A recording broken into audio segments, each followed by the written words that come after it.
Shalom Bapak Ibu yang terkasih dalam Tuhan, selamat pagi. Kita bersyukur Tuhan yang selalu mengasihi kita, yang selalu memimpin hidup kita. Hingga pada pagi hari ini kita boleh bersama-sama bersekutu menaikkan doa-doa kita.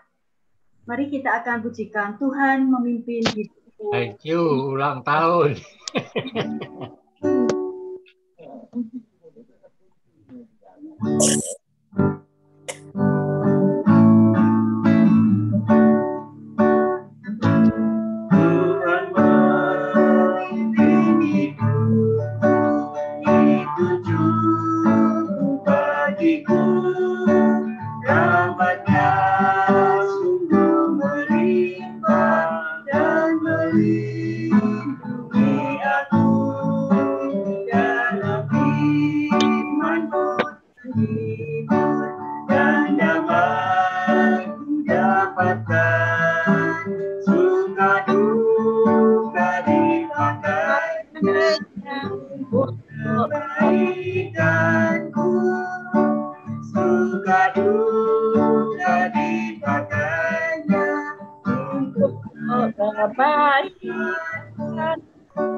Bapa di surga, Bapa yang penuh kasih, Bapa yang sungguh terus memimpin kehidupan kami. Kami bersyukur ya Tuhan, pagi hari ini kami boleh diberikan kesempatan yang indah untuk kami boleh bersama-sama bersekutu, menaikkan doa-doa kami, menaikkan pujian kami, dan kami diperlengkapi dengan firman Tuhan. Untuk kami boleh menjalani hari ini bersama dengan Tuhan. Kami bersyukur Tuhan, untuk keadaan yang baik yang Tuhan limpahkan buat setiap kami. Kami dalam keadaan yang sehat. Terima kasih Tuhan untuk kasih dan anugerah Tuhan yang selalu melimpah dan boleh kami rasakan dan kami nikmati. Kami bersyukur punya Tuhan Allah yang sungguh besar, yang sungguh sangat mengasihi kami dan yang tidak pernah meninggalkan kami. Kami menyerahkan persekutuan doa pagi hari ini ke dalam tangan Tuhan. Kiranya Tuhan yang memimpin setiap kami untuk kami boleh melakukan yang terbaik dalam doa pagi hari ini. Berdoa untuk Bu Priscilla, kiranya hikmat Tuhan melimpah dalam menyampaikan firman Tuhan pagi hari ini. Kiranya firman yang hidup itu boleh menuntun setiap kami. Terima kasih Bapa, kami naikkan doa kami. Hanya di dalam nama Tuhan kami Yesus Kristus kami berdoa dan bersyukur. Amin. Bapak Ibu, kita akan kembali memujikan pujian Bapa sentuh hatiku. Kiranya firman Tuhan pagi hari ini yang akan disampaikan oleh Penatua Priscilla boleh menuntun setiap kita. Kita boleh terus dibentuk menjadi emas yang murni dan menjadi bejana yang indah di hadapan Tuhan. Betapa aku mencintai segala yang telah terjadi.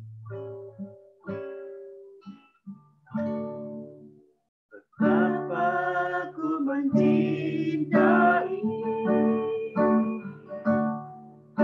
segala yang telah terjadi. Tak pernah sendiri jalani hidup ini, selalu menyertai. Betapa aku menyadari dalam hidupku ini kau selalu memberi rancangan terbaik oleh karena kasih.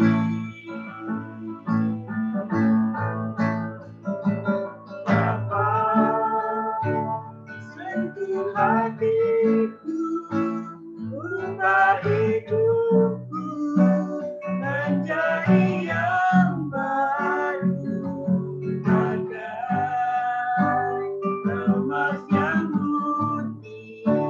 Kau membentuk rencana hatiku. Apa ajarku mengerti sebuah kasih yang selalu memberi, bagai air mengalir yang tiada pernah berhenti.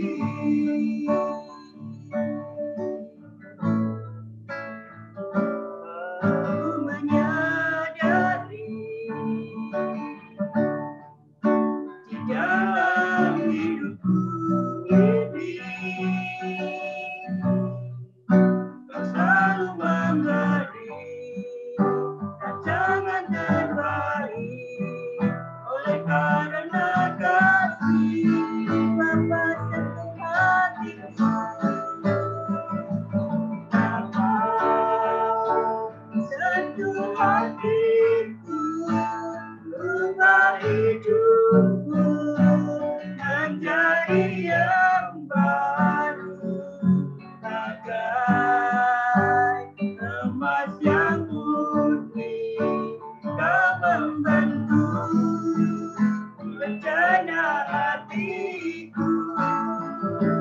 Bapa ajarku mengerti sebuah kasih yang selalu memberi, bagai air mengalir yang tiada pernah berhenti, bagai air mengalir, bagai air mengalir yang tiada pernah berhenti, bagai air mengalir, bagai air mengalir yang tiada pernah berhenti.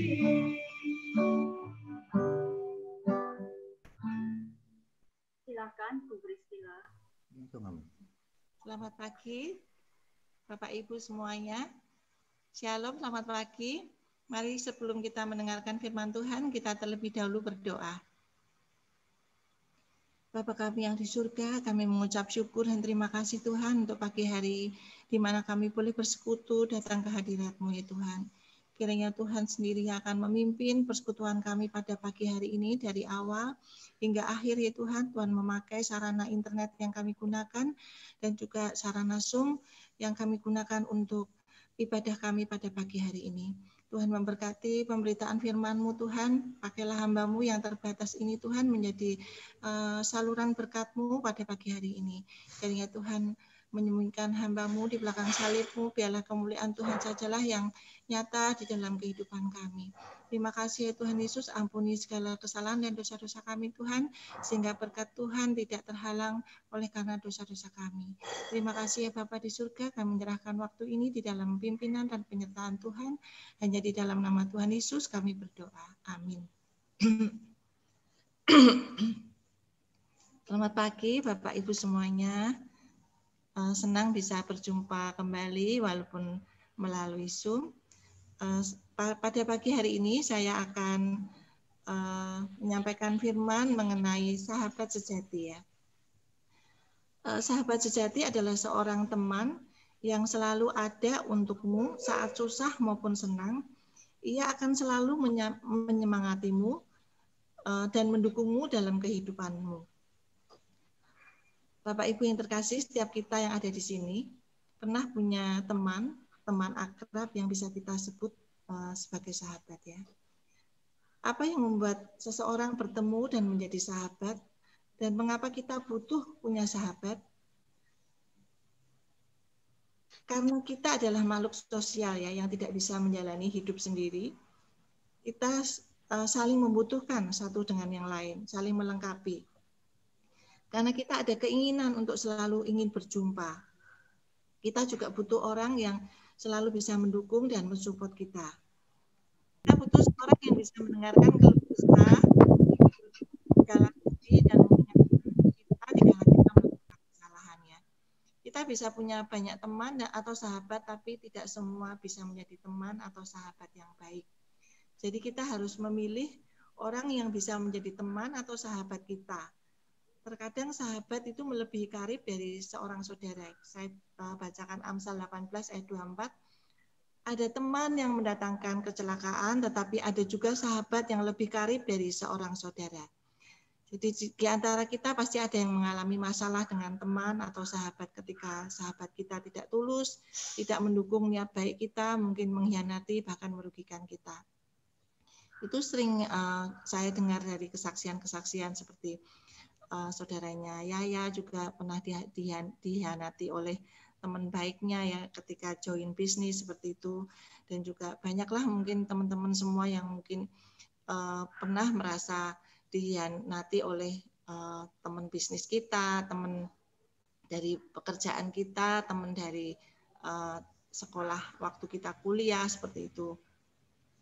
Ada ciri-ciri sahabat ya yang kurang baik ya. Di sini kita harus menjauhkan diri. Yang pertama, kita harus menjauhkan sahabat yang kurang baik itu menjauhkan kita dari Tuhan.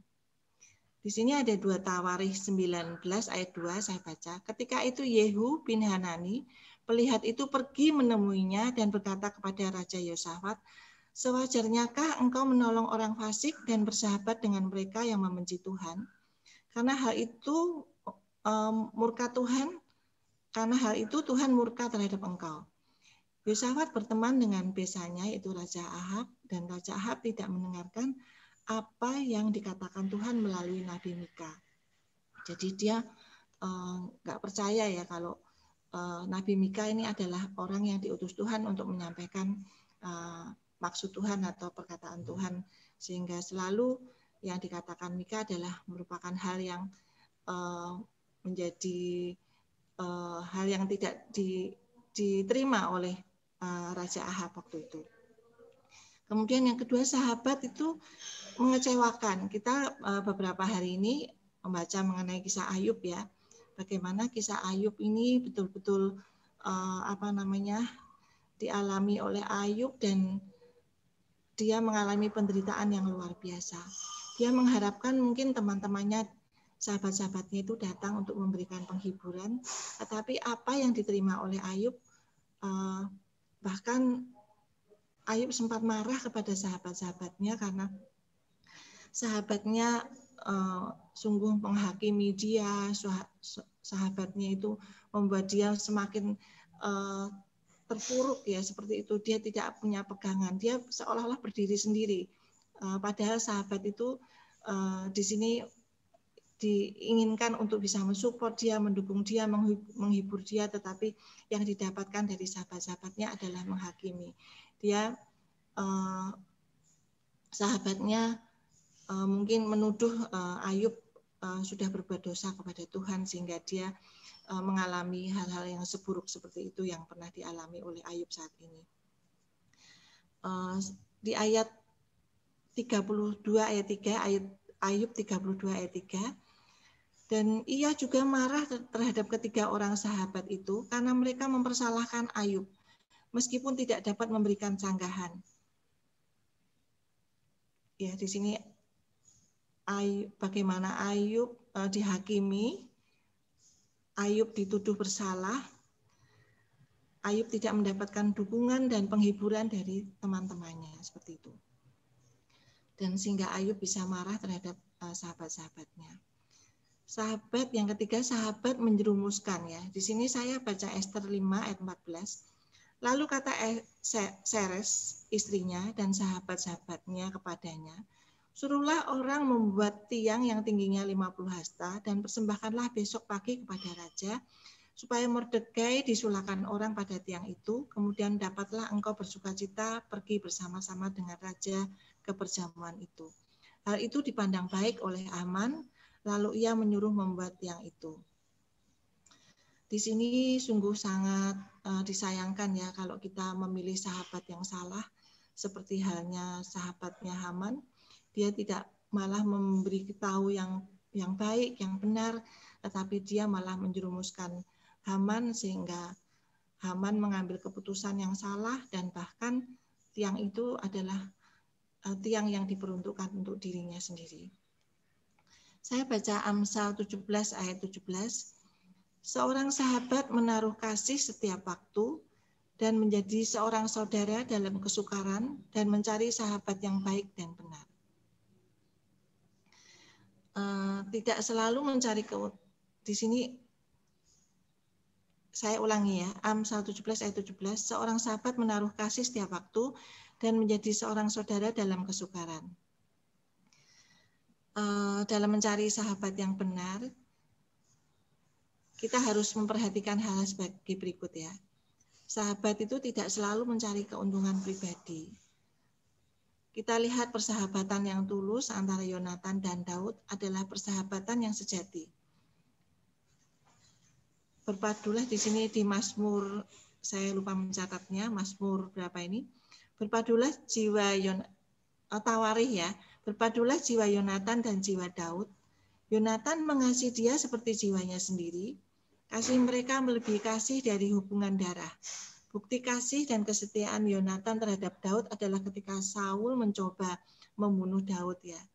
Ia tetap berpihak pada Daud yang benar walaupun tindakannya mengandung risiko bisa dibunuh ayahnya dan kehilangan tahtanya. Ini adalah contoh persahabatan yang sungguh sejati yang dilakukan oleh Yonatan dengan Daud ya. Sulit menemukan sahabat seperti Yonatan yang ada sekarang. Adalah kasih yang disertai dengan maksud dan kepentingan mereka yang ingin menjadi sahabat kita.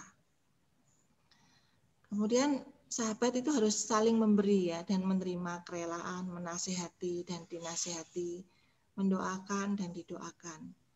Yang ketiga, mau berkorban. Seorang sahabat yang baik selalu menyediakan dirinya bagi sahabatnya, baik waktu, pikiran, dan tenaga. Yang keempat, tidak memaksakan kehendak, karena dalam sebuah persahabatan selalu ada perbedaan pendapat. Jadi kita harus juga mendengarkan ya, tidak terus kita ingin pendapat kita yang hanya didengar. Kita harus mendengarkan dari apa yang menjadi keluh kesah sahabat kita.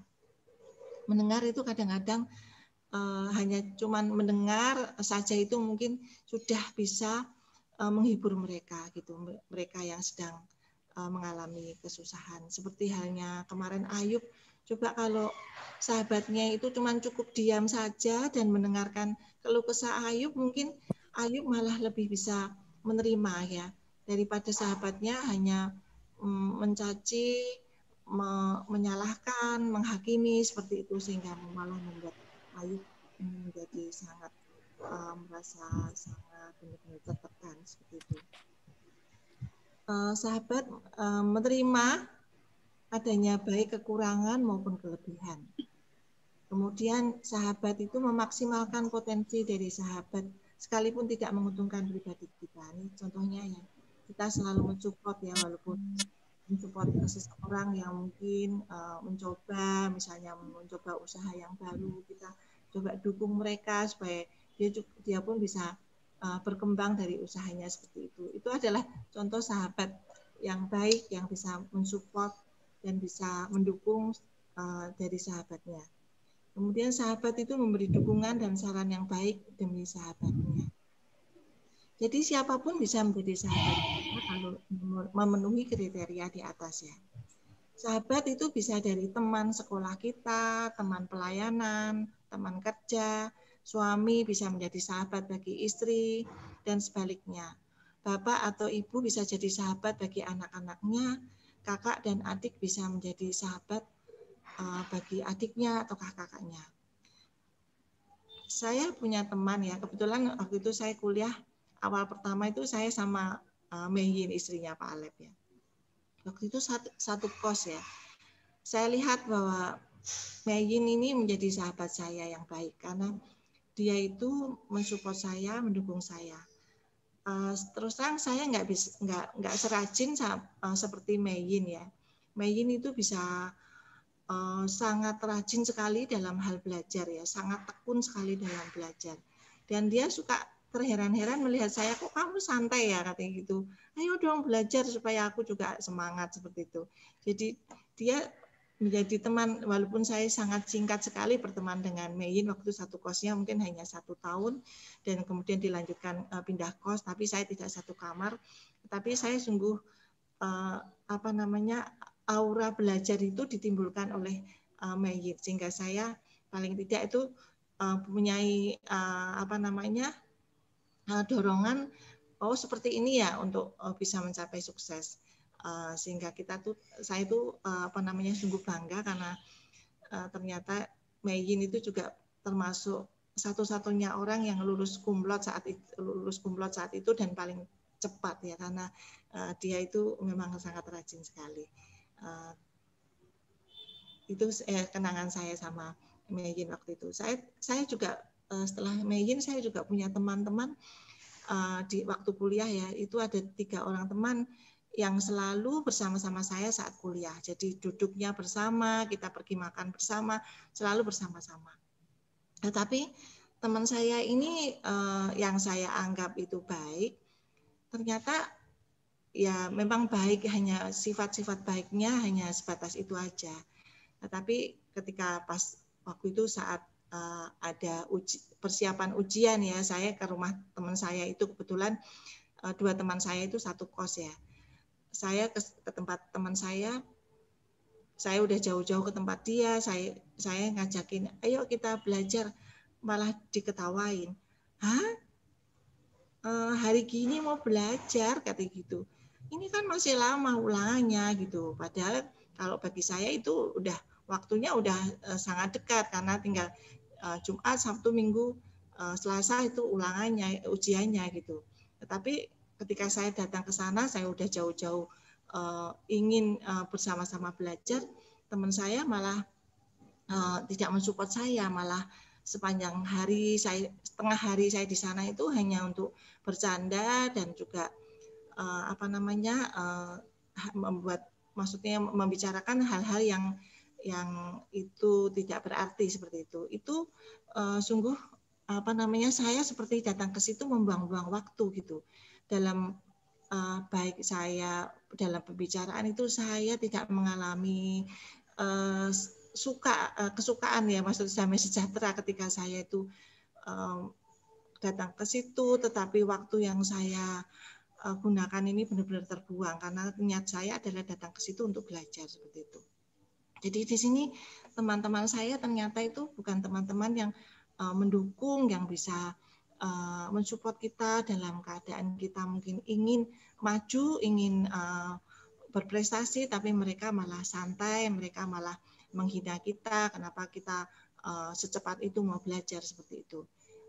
Itu yang pernah saya alami sehingga saya pun mengurangi waktu saya untuk datang ke rumah teman saya, sehingga saya lebih suka mencari teman yang lain yang bisa belajar bersama-sama, bisa maju bersama-sama di dalam kuliah seperti itu.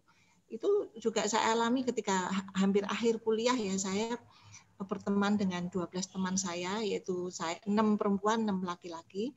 Kebetulan dari semuanya ini berpasangan, itu tidak ada hanya satu yang berpacaran ya. Jadi kita hanya berteman-teman saja. Tetapi teman-teman itu karena saya merasa sudah sampai akhir itu semakin sedikit ya teman-temannya, ya saya ikut bergabung. Kebetulan beberapa itu adalah teman kos. Tapi mereka mengajak pergi itu jam kira-kira mau keluar, harus pergi keluar itu jam 8 mau cari makan seperti itu. Setelah cari makan, arahnya kemana? Arahnya ngumpul-ngumpul di rumah satu teman. Setelah itu acaranya lagi jam 9 malam kita harus pergi misalnya ke hotel ataukah ke suatu tempat yang bisa kita happy, yang bisa kita ngobrol-ngobrol sampai pagi gitu. Aduh, saya sampai kok begini ya teman-teman yang saya sekarang ini menjadi teman saya gitu. Jadi mereka saya bisa sampai jam 2 pagi, sampai kalau pulang kos itu kita pasti dimarahin sama Pak RT. Karena kebetulan kos saya itu seberangan sama Pak RT ya. Walaupun sepeda motornya sudah dimatiin dari jauh ya kan, bisa jalan sendiri tuh. Sepeda motor itu pun Pak RT sempat tetap menjagain gitu, karena kita kan kos anak-anak perempuan, tetapi kita bisa pergi sampai jam 1, jam setengah 2 seperti itu kan. Jadi lama-lama saya sendiri juga berpikir ini mungkin bukan teman yang baik yang bisa saya harus jadi teman, karena ternyata dia itu membuat saya menjadi batu sandungan, jadi sama Pak RT itu marah-marah Pak RT-nya. Jadi bisa sampai pagi itu bisa jadi cuma diskoan, terus teman-teman saya perempuan merokok, minum-minum bir ataupun minum-minum whisky, pesan whisky seperti itu. Jadi saya merasa bahwa teman-teman ini sepertinya bukan menjadi teman yang harus saya jadikan teman yang baik. Jadi saya sempat mengurangi, walaupun saya tetap berteman sampai sekarang. Itu ada grupnya itu 12 orang. Dari kami itu tetap masih ada grup WA-nya sampai sekarang intens ya. Teman saya tetap nggak ingin lebih jauh hubungan yang seperti dulu yang pernah dilakukan seperti itu. Seperti kita bagaimana bisa menjadi teman juga bagi istri maupun bagi anak kita ya. Kalau saya lihat itu anak saya itu Veta maupun Yesi itu berusaha menyelami adiknya, bisa ingin menjadi sahabat bagi adiknya, karena setelah lama berpisah itu mereka sepertinya canggung ya. Jadi adiknya kurang bisa akrab dengan kakaknya, sehingga hubungan ini kakaknya itu merasa kehilangan momen-momen yang indah bersama dengan adiknya seperti itu ya. Jadi dia ketika datang itu dia benar-benar baik Yesi maupun Veta itu berusaha benar-benar akrab sama adiknya, berusaha menyelami adiknya, dan bahkan kayak seperti Veta itu berusaha main game bersama-sama gitu supaya bisa menyelami dan menjadi sahabat bagi adiknya seperti itu. Karena terus terang seperti main game itu dia teman-temannya hanya dunia maya ya, dia tidak punya teman yang real seperti hanya teman-teman sekolah seperti itu. Jadi teman dunia maya itu kalau kita tidak waspada itu sungguh sangat membahayakan bagi anak gitu. Oleh karena itu saya sungguh suka kalau anak kami seperti Veta sama Yesi berusaha menyelami adiknya dengan main game dan juga berusaha mendukung, mensupport belajarnya seperti itu, mengajari adiknya belajar seperti itu, sehingga mereka bisa terjalin akrab, bisa mengutarakan, paling tidak mengutarakan sedikit dari apa yang menjadi keluh kesah dari adiknya seperti itu. Jadi siapapun kita bisa menjadi bagian sahabat dari keluarga kita ya. Jadi kita harus benar-benar memahami satu dengan yang lain akan kebutuhan. Mungkin kalau sekarang ini kita menjadi sahabat bagi orang lain itu mungkin sangat langka ya, maksudnya ya, kita mungkin karena jarak yang memungkinkan kita tidak bisa menjadi sahabat yang baik bagi teman-teman kita. Di sini saya ingin minta salah satu orang untuk membaca, yaitu Yohanes 15 ayat 13.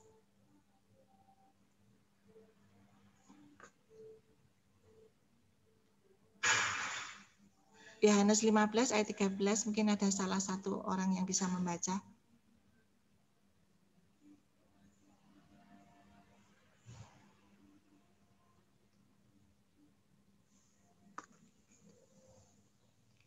Saya bacakan ya, Yohanes 15 ayat 13. Tidak ada kasih yang lebih besar daripada kasih seorang yang memberikan nyawanya untuk sahabat-sahabatnya. Yesus telah memberikan nyawanya untuk sahabat-sahabatnya. Apakah Anda sudah menjadi sahabat Yesus? Tuhan rindu hubungan kita bukanlah untuk tuan dan hamba, atasan dan bawahan, tetapi sebagai seorang sahabat. Apa yang harus kita lakukan sebagai sahabat Yesus?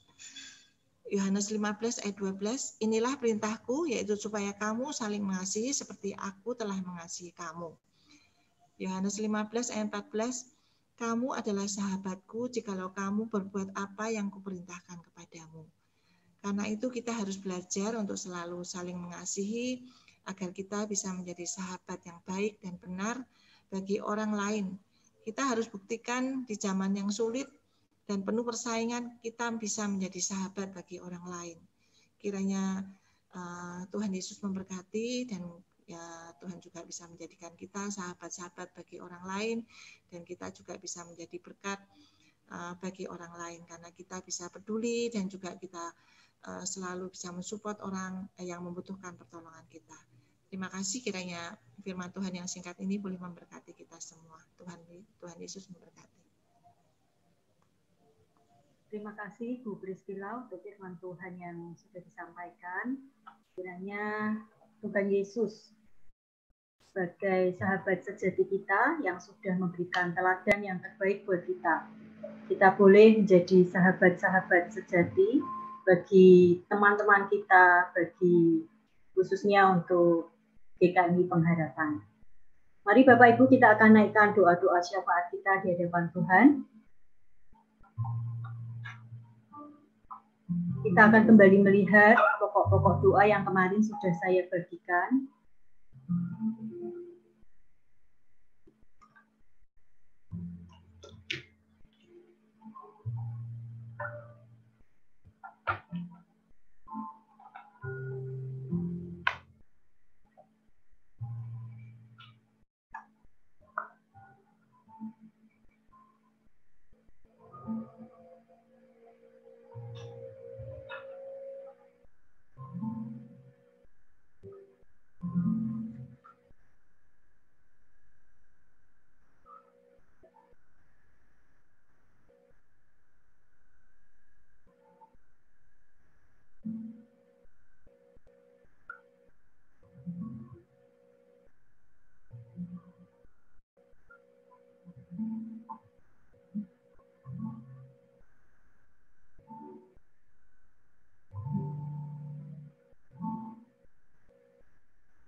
Bapak Ibu, ada pokok doa tambahan. Kita akan bersama-sama mendoakan Bapak Utomo, keponakan dari Bu Hana, yang diduga terkena COVID-19. Kita juga akan mendukung untuk Bapak Anis dan Bapak Risa Patria, yang juga terpapar COVID-19. Mari kita akan menaikkan doa-doa kita. Sebelumnya kita akan pujikan Tak Ku Tau Kan Hari Esok.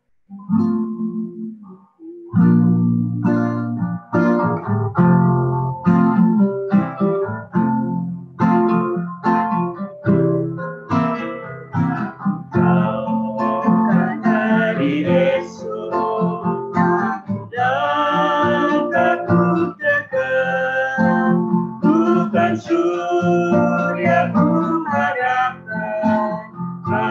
kurniakannya. Tiada ku gelisah akan masa menyerah. Ku berjalan serta Yesus, maka hatiku tenang. Banyak hal tak ku pahami dalam masa menjelang, tapi terang bagiku ini tangan Tuhan yang tegar. Menemukan hari esok di langit tak gelap, tapi Dia yang berkasihan melindungiku tetap. Meski susah perjalanan, Tuhan menyeru, dipimpinnya ku bertahan sampai akhir hayatku. Banyak hal tak ku pahami dalam masa menjelang, tapi terang bagiku ini tangan Tuhan yang pegang.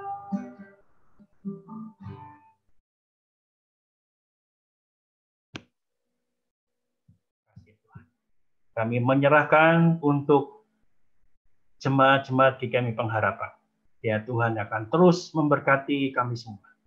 Segala yang kami upayakan, kami lakukan. Semua dalam pimpinan Tuhan dan berkat Tuhan. Kami berdoa Tuhan, mohon kepadamu. Jangan ada satupun anggota daripada GKMI Pengharapan, keluarga daripada GKMI Pengharapan yang terkena COVID-19. Kami hanya bisa berdoa dan bersandar pada Engkau. Tapi itu adalah tempat terbaik di mana kami menyerahkan doa ini kepada Engkau, Allah yang senantiasa melindungi kami. Terima kasih Tuhan. Di dalam nama-Mu Yesus Kristus, Allah kami yang hidup, kami berdoa. Amin. Bapa, terima kasih. Bapa, terima kasih.